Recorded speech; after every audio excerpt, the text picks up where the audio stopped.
Welcome to the Bold Lounge podcast. My name is Lee Burgess, and I will be your host. If you're anything like me, you love hearing inspiring stories of people who have gone on bold journeys and made a positive impact in the world. This podcast is all about those kinds of stories. Every week, we'll hear from someone who has taken the leap or embarked on an extraordinary journey. In addition to hearing their stories, we'll also learn about their bold growth mindset that they use to make things happen. Whether they faced challenges or doubts along the way, they persisted and ultimately achieved their goals. These impactful stories will leave you feeling motivated and inspired to pursue your own bold journey. I believe everyone has a bold story waiting to be freed. Tune in and get ready to be inspired.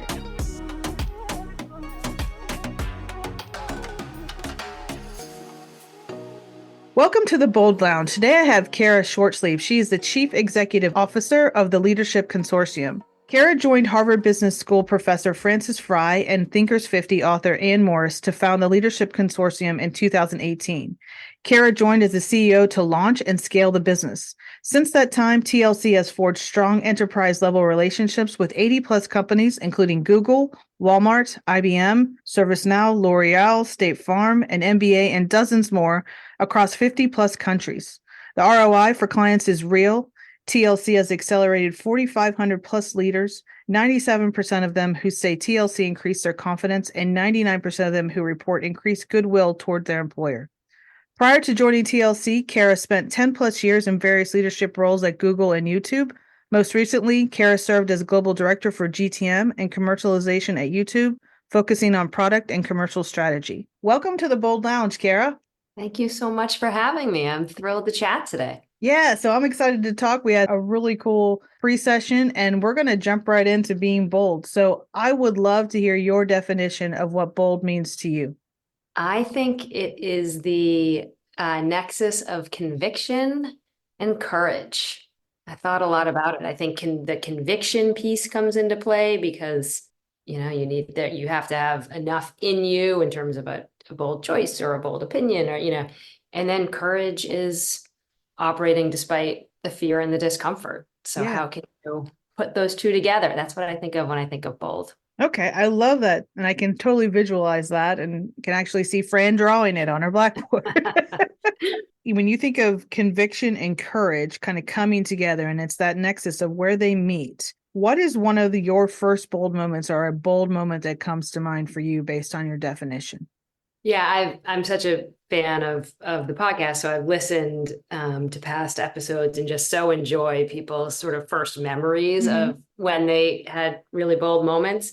So for me, I go way back to like little itty bitty Cara, so childhood days, and always in my time we called them being tomboys, but I was born a fabulous girl and loved all the boy activities. And so I just remember from like a very young age, I was a crazy and fabulous athlete. My hair was as short as could be up through like 6th grade. And I just remember having some comfort in like, I am who I am and being very aware of, I'm a bit of a snowflake here looking around in terms of where I fit. So to me, I think probably it had to get baked into my DNA to be a little bit bold, knowing who I was, always seemed a little bit different than some of the other fabulous humans around me. Yeah, that's kind of when I was growing up, my mom said, you need to play a sport or you need to play an instrument. And I did both. I just remember I was at soccer practice and then there were no girls and boys. It was just boys. And if you wanted to be a girl to play soccer, that's how old I am. You just had to join a boys league. And so my mom signed me up and I was like, okay, cool. I never realized that I wasn't supposed to be there. So I kind of have lived that way. Like I didn't know I wasn't supposed to be in this meeting. I didn't know I wasn't invited. I didn't know you didn't want to hear my opinion. In the early 20s, 30s, when you're in the corporate environment, you learn really quick, oh, this isn't where I insert kind of what I think. Yeah. Because I grew up and it sounds very similar. Like it was welcome what I think. Yeah. And to have that conversation and to maybe have disagreement that you talk through and figure out and not just avoid and those types of things. So I think that's a great memory of yours. Did you play any particular sport? Yeah. Growing up, I played many, many sports. I ended up sticking with over time, which I played through college. We're both ice hockey and lacrosse. Okay, So awesome. in that lacrosse is sort of has distinct rules and operating Yeah. rhythms between the men's and the women's sport. But hockey, as an example, growing up, it was, if you were going to play ice hockey, you were playing with all the young Yeah. lads. And so that's what we did. And like you, I have this recollection of, I think I had the good fortune of maybe some of the conviction part of the boldness, where I felt very comfortable in those forums. But I've noticed a trend over time. Like, I've done well, probably in spaces and places that weren't necessarily built for me. But obviously that's a gift, and that's not everyone's experience. And so I'm always aware, to your point, as we get to be adults and we look at the workplace, just thinking about sort of who is this space really built for, and how do you make sure everybody feels as comfortable showing up. Feels welcome, right? Yeah. I remember at one point, the refs talking to my mom, telling my mom that I needed to play not as hard, that I was going to get Yeah. hurt if I kept playing hard, because I was getting laid out. I loved it. We even had like this Yeah. little symbol, like, if I go down, mom, you can't come out. I'll raise my hand. I'm just catching my breath or whatever. Because the first time I got laid out, she ran out on the field. It was very embarrassing. So I Oh was like, boy. okay, Yeah. so like you would see my little hand like just coming up after I would fall. But the refs actually said she needs to not play as hard because she's going to get hurt. And of course, it was coming from I'm sure, a caring place, but it fired me up even in second grade, Yeah. which is when I first started playing. So like, feeling welcome and knowing that you belong and feeling like you are meant to be where you choose to be. I guess for me, like, it was all the way back to second grade. And those are some of my bold moments that I remember as Yeah. well. So playing ice hockey and in lacrosse, I bet there's moments potentially people saying like, why is a girl here? Or why are you doing that? For And sure.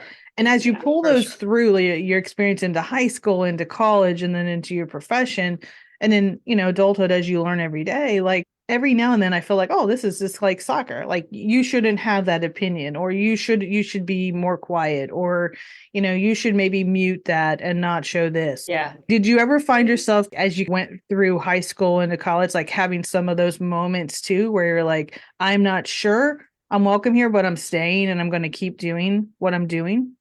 Yeah. I would say for sure high school and college. And Yeah. I'm so grateful that we're all through high school. Because, Yeah.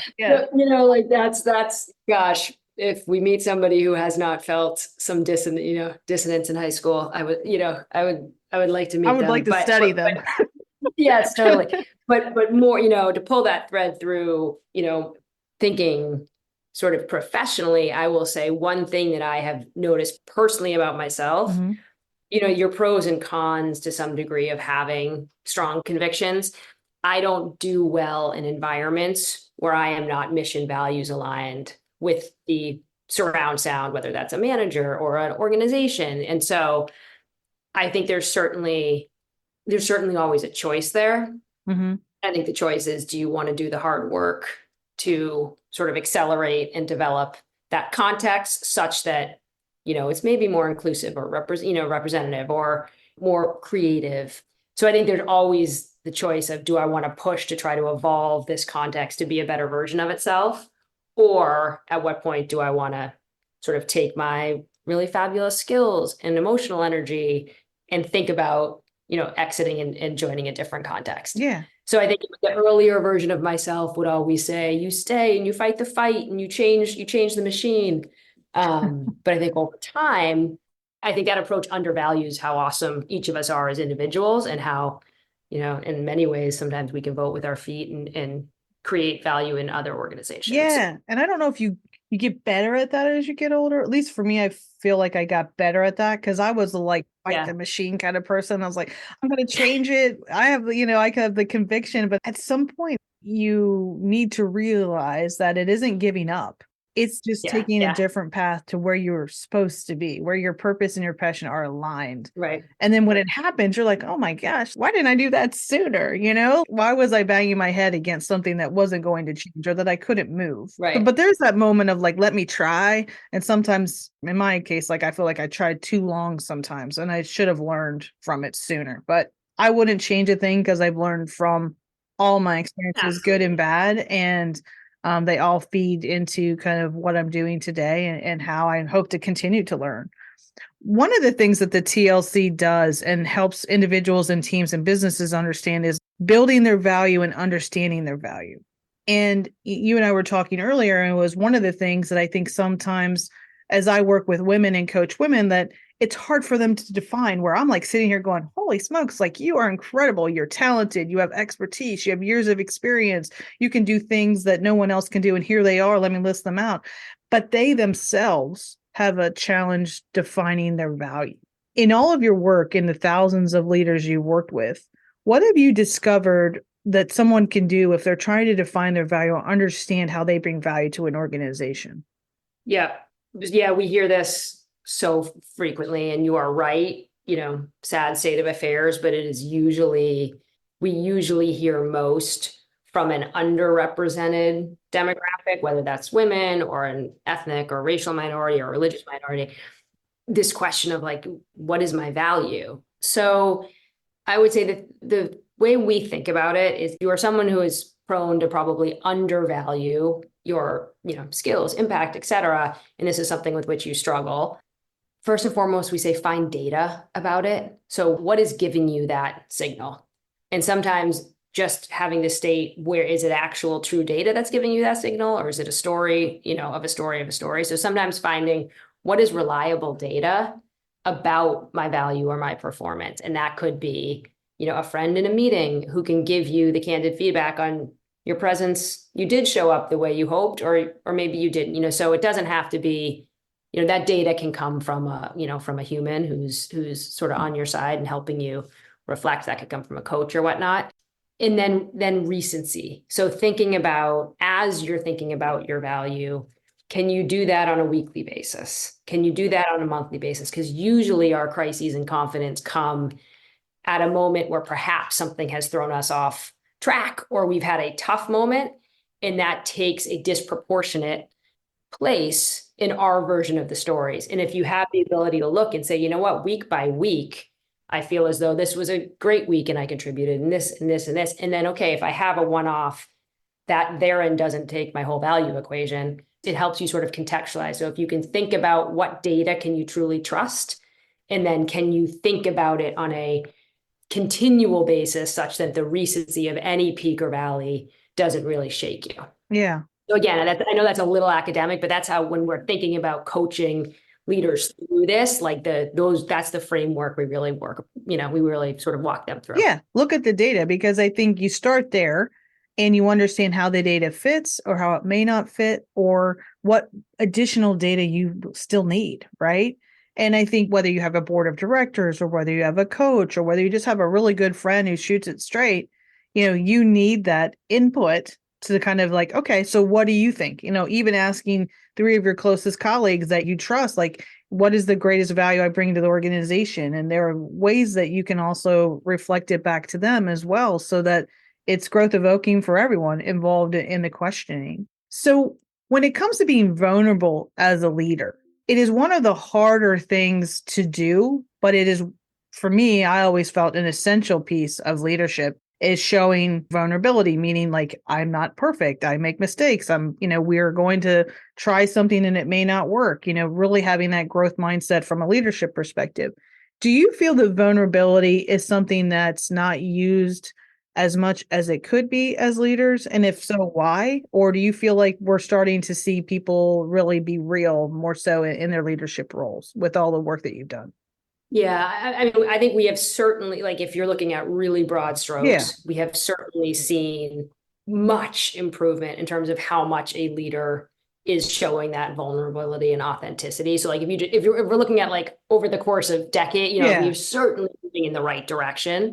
I think what we see a lot of right now is leaders struggling with, corporate leaders specifically struggling with sort of the role that they are expected to play, both for their employees and the broader community. And so, as we know, trust in our government is at an all-time low by, all the public metrics. And many people are trying to sort of shift their hope and aspiration and putting it into business leaders and saying, can you fix these endemic problems in our society, employment, health, access to care, all these things. So I think what is happening is a lot of leaders who might feel very well versed, sort of being themselves, quote unquote, in a certain domain. So maybe they're an expert in their sector or their business, but they're being asked to also share more broadly outside of what might be sort of a traditional quote unquote work scope.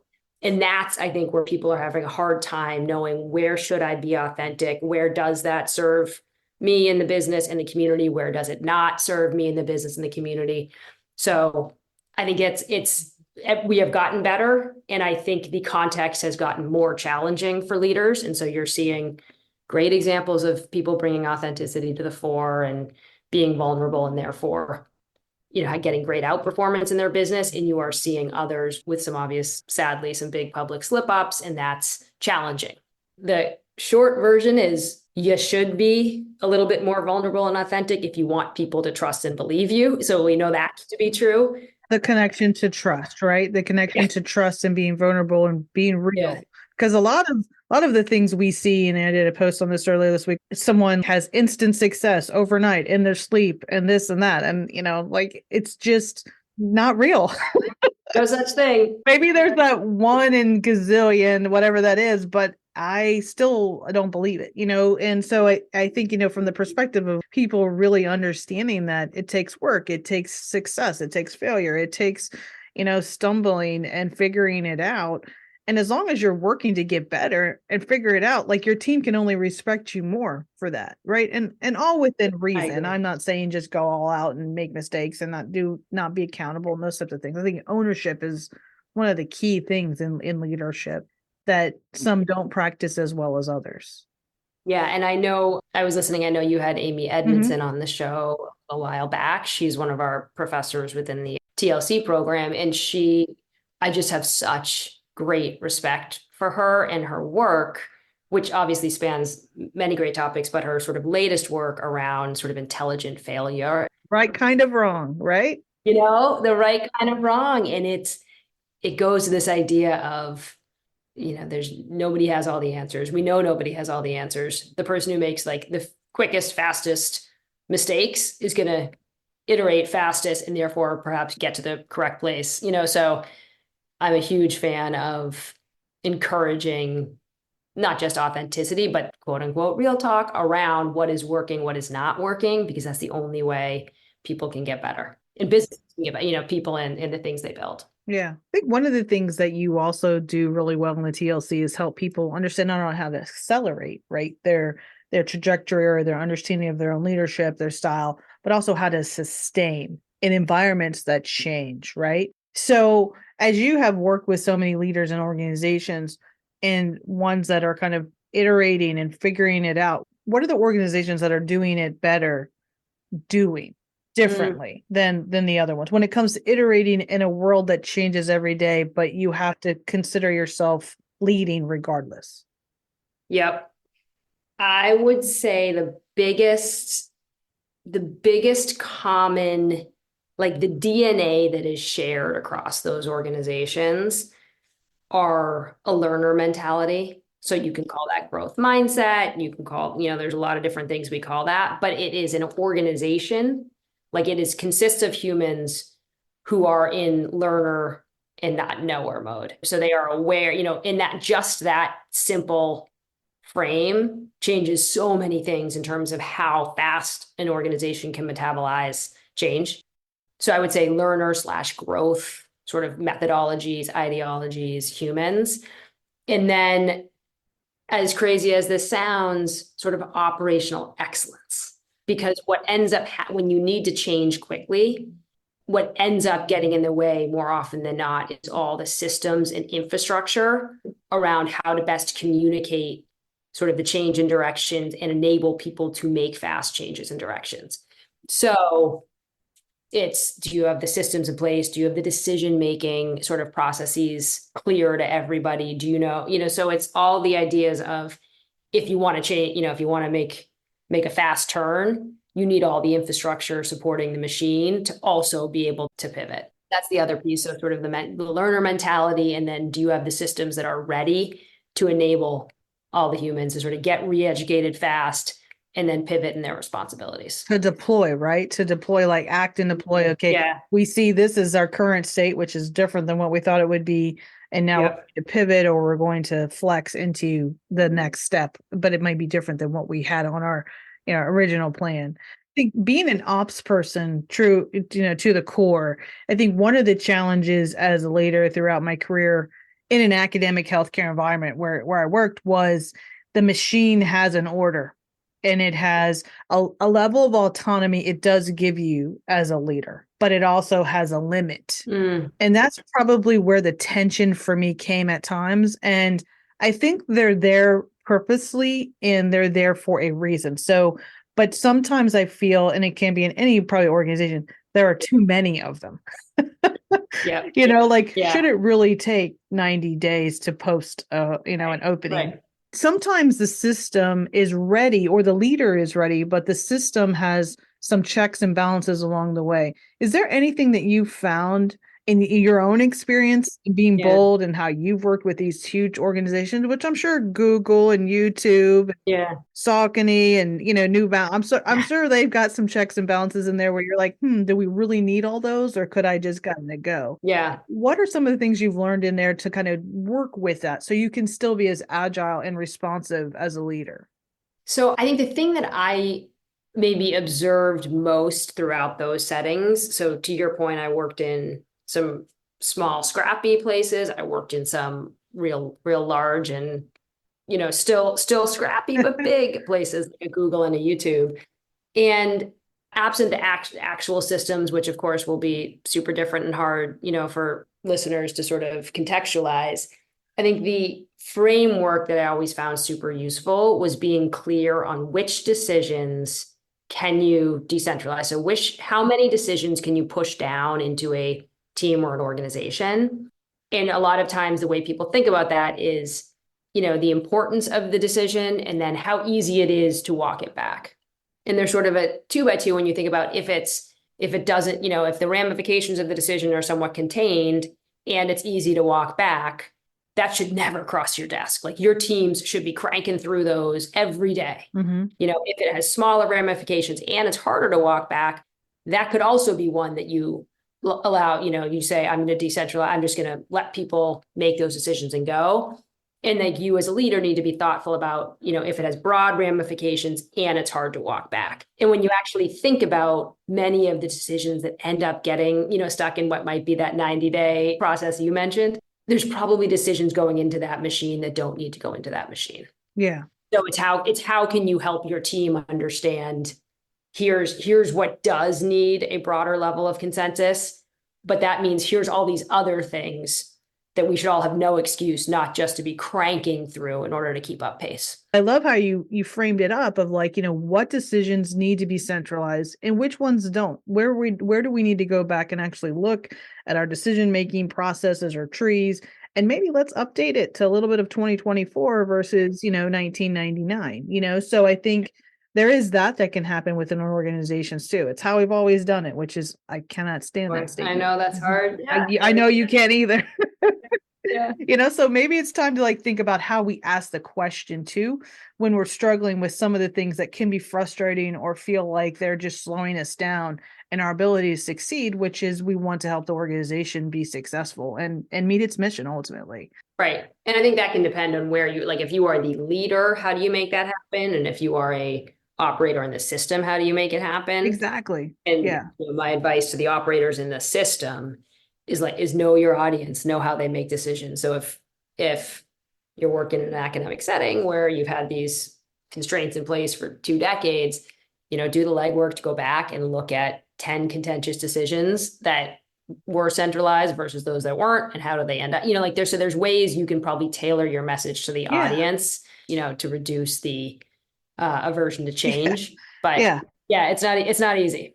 Yeah, it definitely is something, a learning along the way. And the more you learn this earlier, how to ask the question or how to challenge in a way that doesn't feel as challenging to who may you be, you might be working with. So I was a chief at 40 years old. So in the sense of like having the ability, in a sense of influence and autonomy, it was very high. But some of the things that I think I don't know if I had as much savvy at certain times that I needed to ask some of the questions in a way more so to challenge without feeling Yeah. challenging. So anyway, just openly sharing kind of my own learning along the way.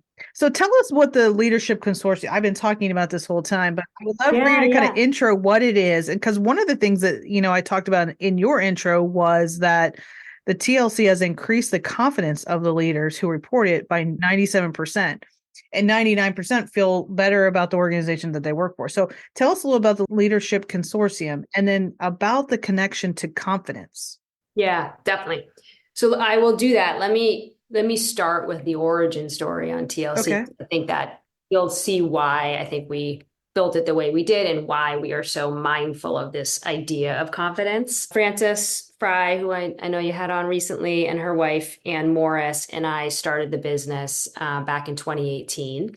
And it came from a lot, the idea came from a lot of work that Frances and Anne had been doing with organizations around really cultural excellence. And they had become sort of a fabulous duo to call in to some degree when the house was on Mhm. fire. So if something has gone awry and your gender equity is off, or there's some sort of cultural Clash. Yeah. toxicity or something happening.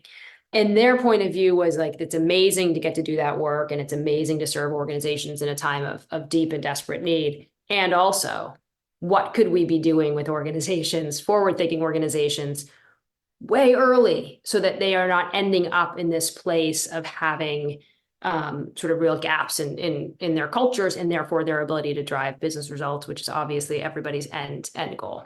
And so we built the Leadership Consortium because we had a hypothesis that if we worked with leaders sort of as they were coming into their real executive roles, we could help them develop more inclusive, courageous, creative mindsets, and therefore both be stronger leaders, but then also sort of ensure that their organizations, that sort of an amplifier effect, and that those organizations then created the conditions for more and varied humans to Mhm. thrive.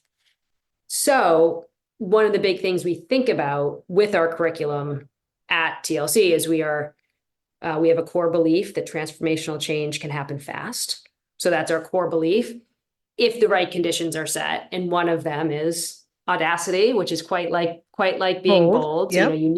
you need folks who are leaning into the discomfort of growth, but within the right conditions, we believe we can really accelerate leaders. And the reason why we care so deeply about confidence is our hypothesis, much like yours at the top of the call, is many of these leaders who might be talking to you saying, I'm not 100% sure on my value, or I'm not sure if I'm showing up the way I need to be. We're big believers that people have so many of the raw Mhm. skills and so much of the raw talent. And so much of our service to them is helping them understand that, helping them hone a little bit, shore up a place that they might not have as much exposure. So certainly a skills-based education. And, however, most of what we want people to understand is they are providing unique value. They are sort of coming up in organizations because they have been excellent in certain domains, and to have confidence around their ability to then sort of extend that impact through the organization.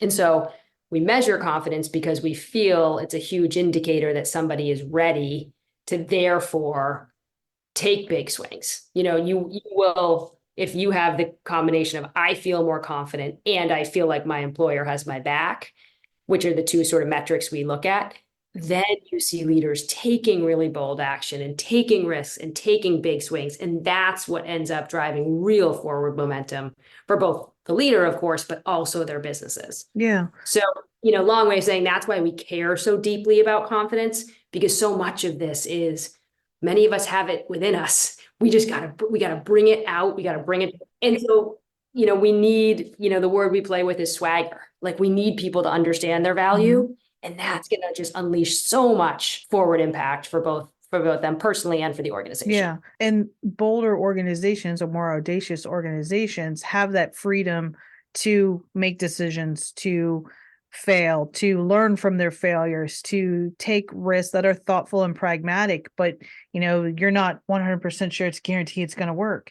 and they actually have better results. They're more creative. They have lower turnover. Like these are all things that, just from, my own research on being bold, kind of what it leads to. And it ultimately leads to this, the second thing that I talked about in the intro and that you measure is that feeling goodwill toward your employer. So tell me a little bit more about that and the connection. Yep. The reason why we care about that is the way we think about high performance, and this, Anne and Francis have written some amazing work. You can read on this. It's in one of their books called Unleashed. But we believe humans thrive in the presence of high standards and deep devotion. Mm-hmm. So what high standards mean is we can probably all do far better than we even imagine we can. We just need somebody to show us a really high bar. And humans are amazing creatures, and we aim to hit the high bar. Yeah.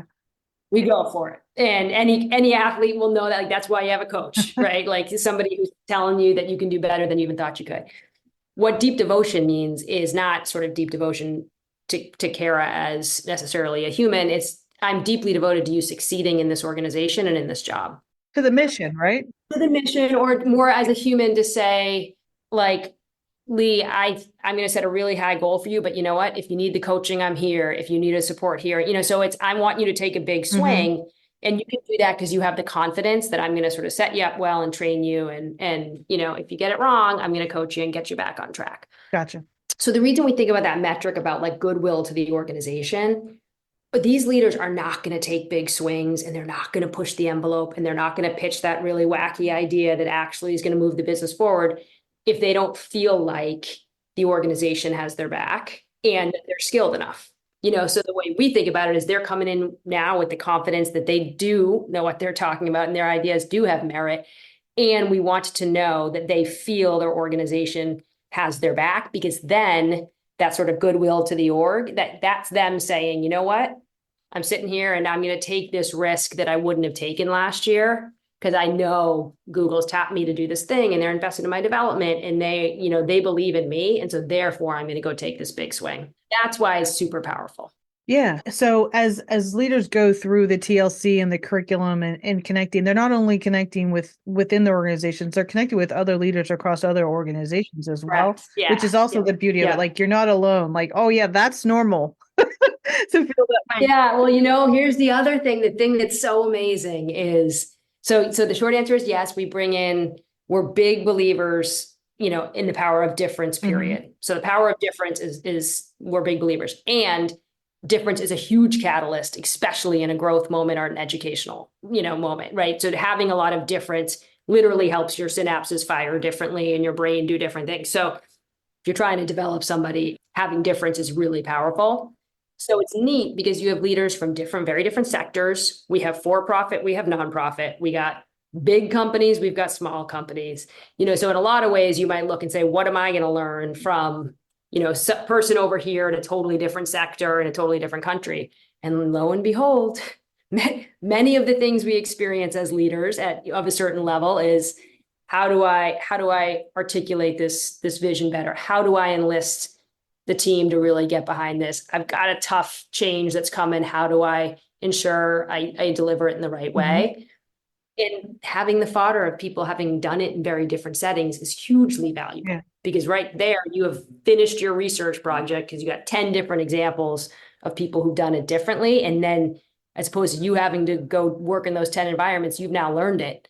And you can internalize that and adapt to your plan. Right. And you're not alone. And you now have a community of people also to talk to and to bounce off of. Because I know that's always helped me as I've gone through, different levels of leadership and different challenges and even successes, because now the bar is high and we did it. And now we're going to move that goalpost, right? And we're all probably guilty of that every now and then, of moving it when it shouldn't be moved. Yeah. High is good. Like, we're really good, but could we do better? And can we go to the next level? I think having a community around that is so important. Yeah. Well, on the beautiful, like, it's just the check, like, am I crazy? Yeah. Am I crazy? And then either answer is great. Someone's like, you are totally crazy. And I am too. So like, you're, or no, you're not totally crazy.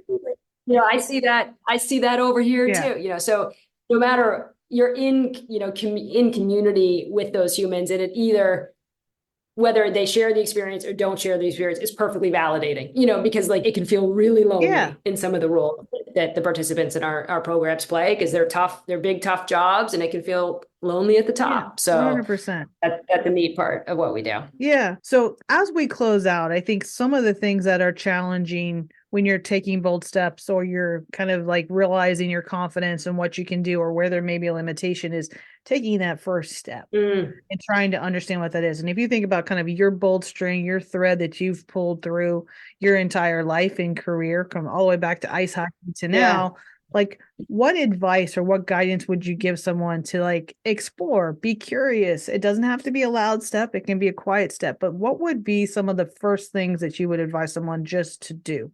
If you want the smallest first step, I would say it out loud. Whatever's on your mind, ask the question or say it out loud to another human. Like it's pretty amazing when you put something just out, when you literally let it out of your head and you put it out into the world. So if you're pondering a change, or you're, anyway, I would say put it out to the universe. That, that's your first smallest step. And then second advice we always give is just start. Like just start. There's never going to be a better time to change. Like change is always hard. There's never going to be a better time. Whatever the thing is, I'm sure you're terrified of it. We all are when we do these new and different things. And it doesn't get less scary. You just get through it and you start seeing the rewards. Yeah. So our invitation is just start. Yeah. Say it out loud and just start. Start when you don't feel ready. Yeah.